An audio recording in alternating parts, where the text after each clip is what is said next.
jadi panas saja. Nah, ini bisa terjadi panas ini bisa 3 sampai 7 hari. Dalam beberapa hari berikutnya kadang-kadang muncul sendiri itu. Nah, ini tadi kan kita masih ragu-ragu nih, ini demam apa gitu. Nah, untuk memastikan, menguatkan diagnosa kita. Assalamualaikum warahmatullahi wabarakatuh. Selamat sore pemirsa KTV dimanapun Anda berada. Saya Romlah Pandita Ratu kembali menemani Anda. Dan kali ini di acara Madura Podcast ya.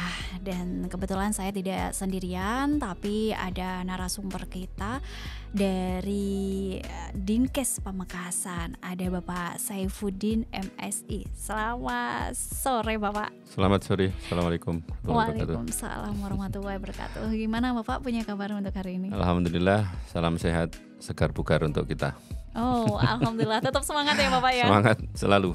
Alhamdulillah, meskipun kesibukan yang sangat luar biasa, tapi semangatnya tetap terus segar dan bugar. Apalagi di kesehatan ya. Ya. Bapak, kali ini kita akan membahas tentang DBD Bapak ya. Okay. Karena memang banyak sekali kasus-kasus DBD ini merajalela. Nah, naiknya kasus DBD merajalela ini di bulan Maret. Nah, se-Indonesia sudah naik ternyata, bahkan sampai di Pamekasan. Nah, ketika Romlah datang ke rumah sakit di Pamekasan itu, pasiennya lebih banyak malah korban DBD Bapak. Banyak yang anak-anak. Bahkan ada family saya sendiri nih Bapak ini ya, gitu ya. dikena tapi di Malang. Itu sudah berumur dewasa. Terus juga pikiran Romlah ini, oh ternyata DBD itu bukan hanya untuk anak-anak, ternyata juga untuk orang dewasa. Nah, sebenarnya Bapak nih ya, apa sih penyakit DBD itu sendiri, terus penyebabnya itu apa, dan cara untuk mengatasi DBD itu sendiri itu bagaimana Bapak? Ya, izin menjawab. Oke. Terima kasih, salam sehat untuk kita semua. Memang betul apa yang disampaikan oleh Mbak Romlah. Jadi hari ini memang sedang banyak kasus DBD. Kita punya angka sampai bulan April. Ini kita punya data 285 orang. 285 orang di Pamekasan. Di Pamekasan. Ya. Kemudian ada yang meninggal 4 orang. Ya, jadi Januari kita punya 68 orang, 1 meninggal. Umur 38 tahun. Kemudian bulan Februari 82 orang, 1 orang meninggal, umur 11 tahun. Bulan Maret 109 orang, 2 meninggal, umur 9 dan 10 tahun. Kemudian April ini 22 orang. Wow. Mudah-mudahan tidak ada yang meninggal. 22 orang Bapak ya? 22 orang. Padahal di bulan sebelumnya hanya 4 orang. Nah, ini jumlah insiden, jumlah kasus. Jumlah insiden. Kalau di Pamekasan sendiri? Ya itu tadi jumlahnya total sampai bulan April sampai hari ini 285 total. Kalau dirinci per bulan tadi itu. Sebetulnya ada benarnya memang tahun 2021 kita cuma 158 2 meninggal. 2022 227 9 meninggal, agak tinggi ini. Kemudian tahun 2023 390 orang. Kematian 6 orang. Jadi ya ini masih bulan 4. Ternyata angkanya sudah 285. Nah, ini memang cukup tinggi dan kadang-kadang memang ada siklus 5 tahunan ya yang menggambarkan bahwa dalam 5 tahun itu kejadian itu meningkat. 285 orang ini pasien di Pamekasan saja kan ya Pak ya? Di Pamekasan. Itu ditaruh di rumah sakit apa puskesmas perawatannya? Oh begini, jadi apa ada perawatan khusus dan sepertinya? Jadi demam berdarah itu ada derajatnya, ya ada derajat, mulai derajat 1, derajat 2, derajat 3, kemudian derajat yang paling parah adalah shock yang paling parah. Nah derajat 1 maupun derajat 2 ini masih ringan, Jadi mungkin saya sebutkan dulu apa dulu ya. Boleh, penyakit demam berdarah ini apa sih sebetulnya? Okay. Jadi para pendengar sekalian, para penonton, demam dengue adalah penyakit yang disebabkan oleh virus yang disebarkan oleh nyamuk Aedes aegypti. Jadi penyebab penyakit ini adalah virus, kemudian penyebarannya oleh nyamuk Aedes aegypti. Menyerang segala umur. Ditandai dengan gejala-gejalanya panas tanpa sebab. Kalau flu kan jelas. Berarti virus flu. Kalau batuk jelas mungkin infeksi tenggorokan. Kalau tifoid jelas mungkin ada nyeri perut. Ini tidak ada. Jadi panas saja.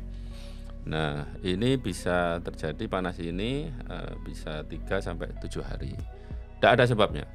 Pokoknya panas. Langsung panas ya Pak ya? Ya panas, terus diberi obat turun, tapi panas lagi. Nah, kemudian mulai muncul nyeri-nyeri seluruh badan. Nyeri linu-linu. Demam gitu ya? Ya, demam terus linu-linu biasanya itu. Nah, pada pasien panas yang tanpa sebab, ini kalau kita tes namanya rampelit.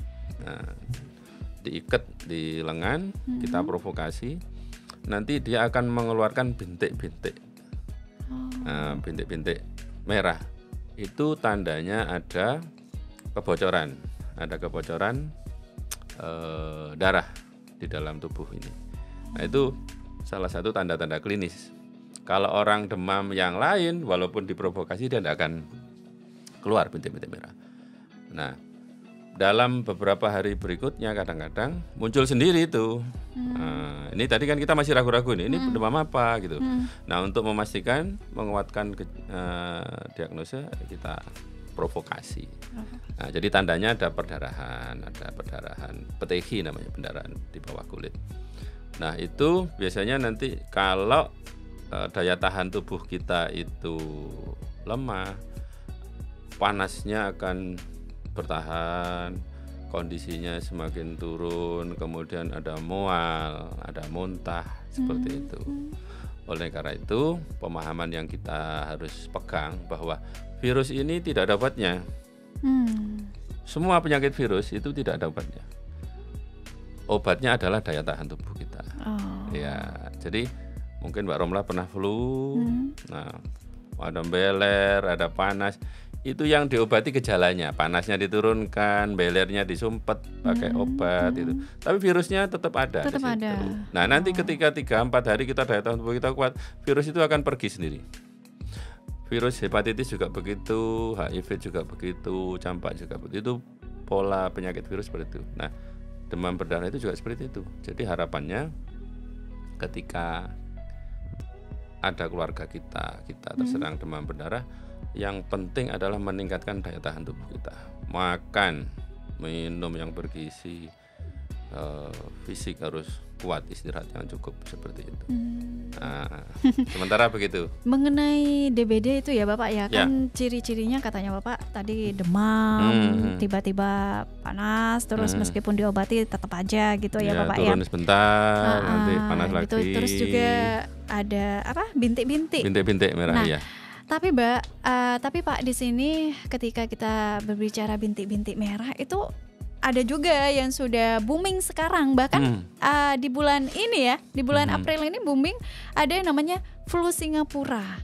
Apakah itu sama gitu ya, bintik-bintik DBD dengan flu Singapura Bapak? Berbeda. Kalau flu Singapura itu ya sama, virus juga. Dia ada tambahan gejala berupa bercak-bercak di telapak tangan maupun di telapak kaki. Oh, tidak seluruh badan ya? Tidak. Di telapak tangan kaki ada bercak-bercaknya, kemerahan gitu. Yaitu karakteristik dari flu Singapura. Dan di Pamekasan terdeteksi di praktek-praktek dokter spesialis, ada kemarin dilaporkan ada.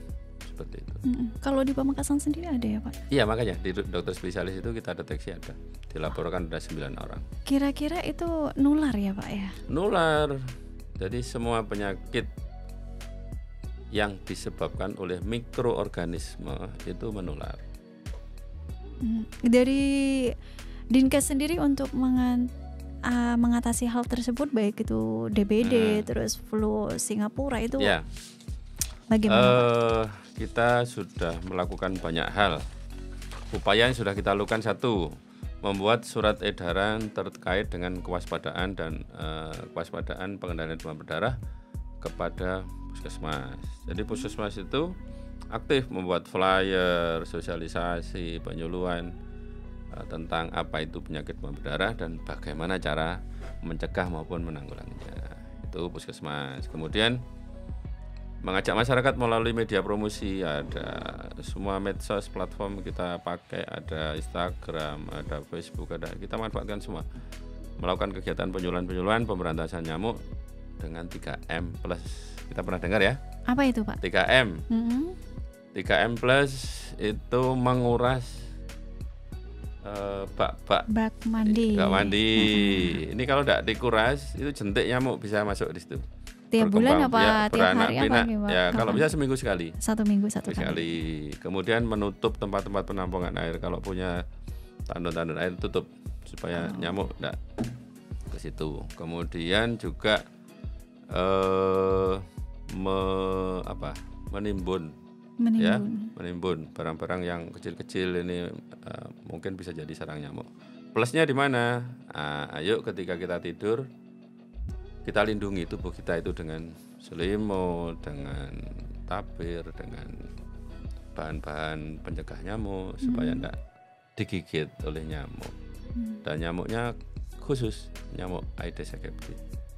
Nah, harapannya dengan pencegahan seperti itu kita bisa mengurangi atau menghilangkan salah satu vektor namanya. Karena kalau nyamuk ini tidak ada, virusnya tidak kemana-mana. Tapi kalau nyamuknya ada, virusnya digendong oleh nyamuk pergi kemana-mana untuk menggigiti orang yang tidak terlindung. Itu untuk DBD ya, Pak ya? DBD. Kalau untuk flu Singapura itu, Pak? Tidak ada. Kalau flu Singapura ini sama dengan flu yang lain. Kita ini sering flu ya, biasanya ya paling 3 bulan biasanya kena flu. Kalau kita capek betul itu tidak ada hal yang spesifik karena flu ini karakternya sama, panas, keluar ingus, linu-linu, dan 3-5 hari sembuh, asalkan daya tahan tubuh kita kuat, kan begitu. Untuk saat ini sendiri, Pak, untuk daerah Pamekasan di bulan ini apakah masih ada korban yang meninggal yang akibat mana? DBD? Iya. Jadi yang terakhir bulan Maret ya, 2 orang meninggal. Ini kalau April ini sudah tidak ada. Masih usia berapa? Umur 9 tahun dan umur 10 tahun. Biasanya yang saya tahu itu kalau sudah dewasa itu udah kebal gitu ya. Jadi tidak mungkin DBD menurut saya gitu, Pak. Jadi DBD itu khusus bagi anak-anak saja gitu. Itu ternyata tidak seperti itu. Jadi orang dewasa bisa kena. Dan kalau terkena berulang malah cenderung lebih berat. Kalau dulu pernah kena, sekarang kena lagi, dia akan cenderung lebih berat. Efeknya apa, Pak? Ya efeknya ini kalau tadi gejala-gejala fisik ya, panas, linu-linu. Nah, ada gejala tanda-tanda. Gejala itu artinya tanda-tanda yang sifatnya laboratoris. Turunnya trombosit. Trombosit itu apa? Trombosit itu adalah komponen darah yang tugasnya membekukan darah. Jadi kalau kita luka, itu kalau kita tutup nanti beku darahnya, kan gitu. Nah, itu tugasnya trombosit ini. Nah, trombosit ini pada kasus-kasus demam berdarah dia akan turun. Yang jumlahnya 150.000 minimal, ini turun bisa jadi 100, 80, 60, bahkan ada dijumpai sampai 20.000 saja. Nah, ini ketika jumlah trombosit ini turun, maka orang ini gampang perdarahan, luka sedikit perdarahan, sehingga keluar bintik-bintik. Itu artinya perdarahan di bawah kulit, perdarahan. Nah, Ya. Untuk yang dewasa ya Pak ya? Sama semua. Oh semua. Ya, semua. Anak-anak juga seperti itu ya? Yang berbahaya ketika perdarahan internal, perdarahan yang ada di dalam yang tidak kelihatan. Kalau perdarahan di luar kan bisa disumpet. Tapi ketika perdarahan di dalam. Kalau di dalam seperti apa Pak? Ya tahu-tahu pucet kan gitu. Pucet, dingin. Inilah yang banyak menyebabkan meninggal. Dia tahu-tahu shock, tahu-tahu tidak sadar, dibantu dengan infus, dengan transfusi darah sudah tidak nututi karena terlambat, tidak waspada. Oleh karena itu kita menghimbau ketika terdeteksi demam berdarah, kemudian hari ke-5, hari ke-7 kok kondisinya dingin, jangan dianggap itu sembuh. Kita khawatir itu tanda-tanda shock karena ada perdarahan di dalam. Kita harus bagaimana Pak ketika itu? Apa konsumsi air hangat atau apa gitu Pak? Daya tahan, saya lagi makan minum yang banyak. Tetap ya? Makan yang enak-enak aja lah, sate, gulai semua. Oh nggak ngaruh gitu ya Pak ya, nggak masalah. Makan aja, pokoknya makan minum. Nah kalau mual harus dirawat, berarti harus. Nah benar, karena gitu. Gini Pak, kalau sudah keadaan kondisi kita itu sakit, kita yang mau makan itu susah. Nah itulah. Gak nafsu makan. Nanti waktu sehat tidak ada yang nawari. Waktu sakit banyak yang nawari. Benar, benar sekali. Iya. Berarti hingga saat ini untuk DBD itu sendiri Bapak sudah mencapai 285 orang di Kabupaten Pamekasan gitu. Untuk saat ini mereka sembuh total? Sembuh total semua? Total, iya. Ada yang rawat jalan sembuh, ada yang dirawat inap sembuh gitu. Ya sampai hari ini mungkin masih ada yang dirawat di puskesmas, di rumah sakit, ya sesuai dengan kondisinya masing-masing. Oh, berarti tidak masalah ya Pak ya kalau seumpama dirawat di puskesmas ya kalau demam berdarah itu? Kalau grade-nya masih 1-2 cukup di puskesmas saja. Kira-kira nggak nular ke pasien? Oh ya, itu tata laksana di puskesmas itu harusnya memang di ruang isolasi. Nah iya, karena saya lihat itu di puskesmas itu Pak cuma ditutupin horden gitu Pak gitu. Jadi rentan sekali Pak kalau seumpama nular gitu. Nah sekarang ketika ada kasus demam berdarah, apa yang dilakukan oleh masyarakat kan gitu kan. Nah segeralah lapor kepada puskesmas, kepada vaskes terdekat. Untuk apa? Untuk kita PE, kita lakukan penyelidikan epidemiologi. Kita akan datangi di lokus itu, kemudian kita akan periksa apa di situ banyak yang panas, apa di situ banyak jentik. Nah gitu. Nah nanti hasil dari penyelidikan epidemiologi ini nanti yang akan menentukan apa langkah kita berikutnya. Kalau di situ banyak yang terkena demam, banyak jentik, banyak nyamuk. Nah, nyamuknya ini akan kita semprot pakai fogging gitu. Fogging. Nyamuknya. Kemudian jentiknya pakai apa? Pakai larvasida, pakai abate.